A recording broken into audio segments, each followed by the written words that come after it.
year did you start like say like in the business? Yeah. You said. Yeah. In the 70s. 70s. Yeah.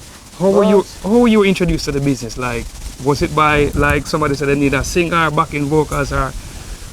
It was several things happening at the same time. Mm-hmm. So there was Woody Yeah. at the Gleaner. Yeah. There was Tinger, Mm-hmm. whose girlfriend was at the Gleaner. Mm-hmm. So I ended up doing things with Tinger, Mm-hmm. stuff with Woody, Mm-hmm.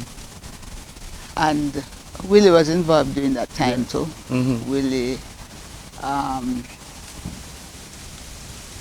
well, they introduced me to other people. Mm-hmm. So like I had a guy named Rupert Cunningham, I think I heard the name. Yeah. yeah, and Jeff, Mm-hmm. Jeffrey Chung.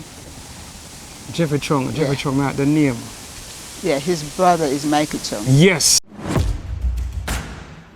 Yard style life.